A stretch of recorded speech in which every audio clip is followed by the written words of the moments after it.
Hello, and welcome to I Am Here in Practice.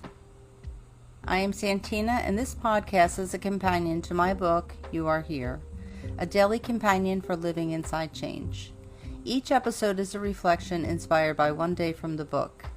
We'll spend a few minutes exploring the day's idea together and what it can look like in real life. Today is day 4, the rhythm within.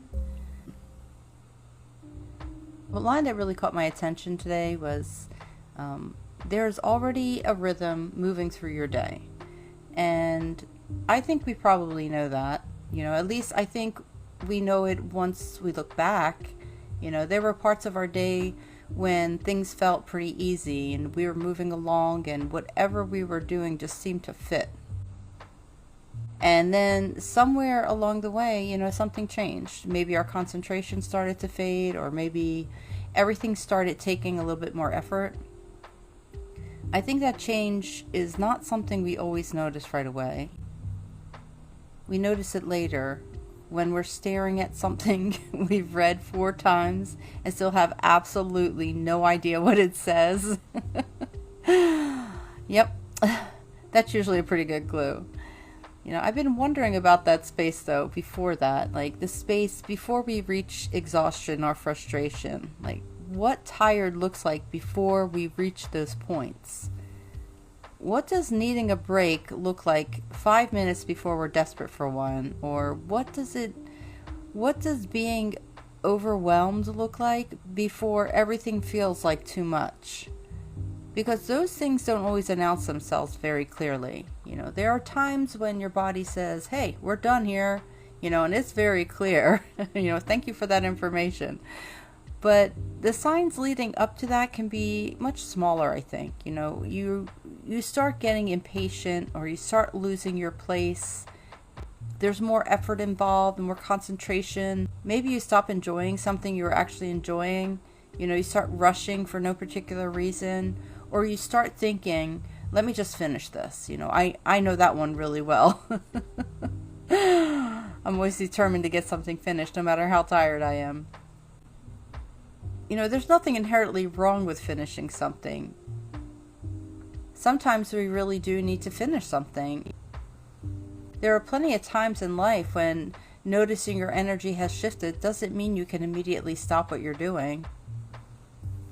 We have responsibilities. We might be at work or driving a car, or, someone may need us.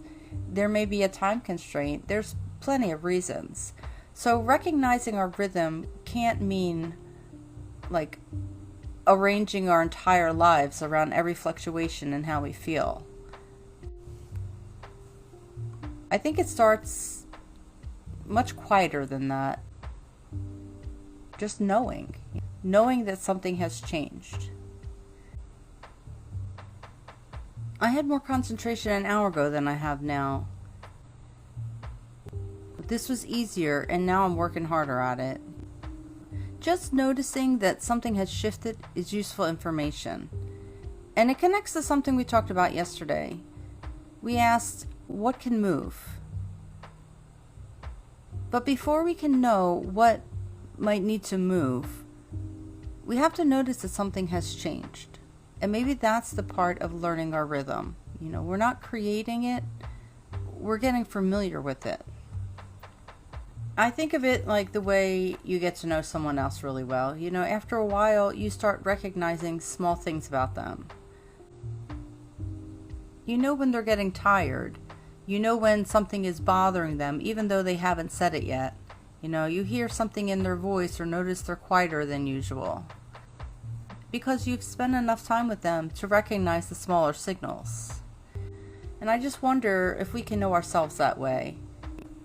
Not by constantly monitoring ourselves, but by becoming familiar enough with ourselves that we begin to recognize our own signs.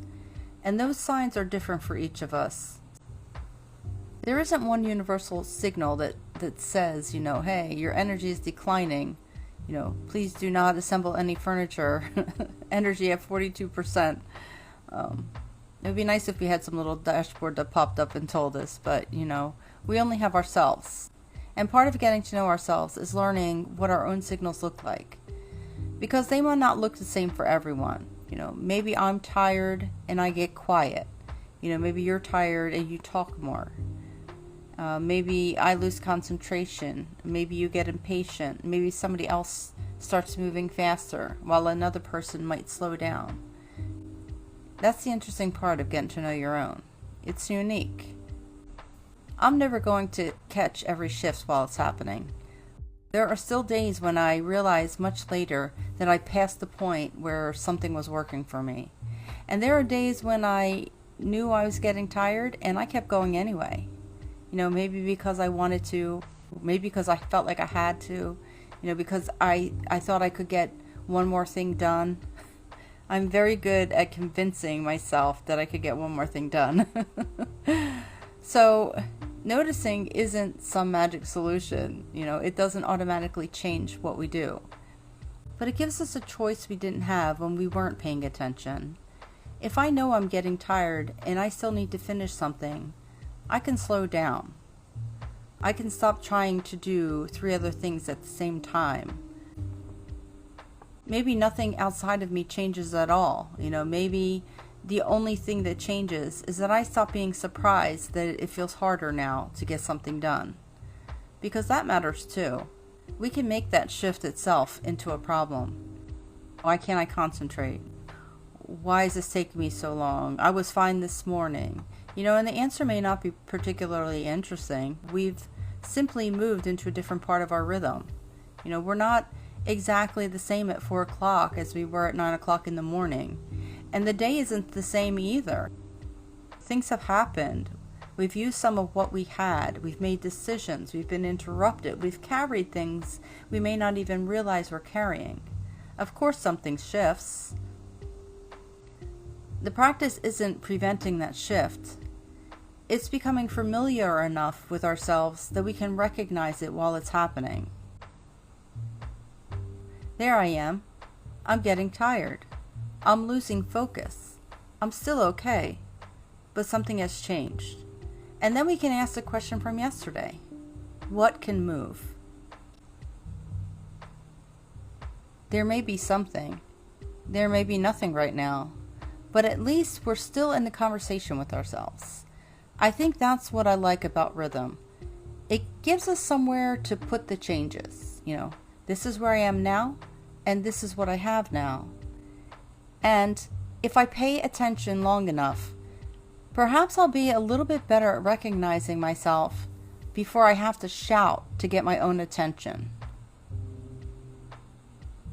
Thank you for spending this time with me today. I hope you found something to take with you. Take what works, leave the rest.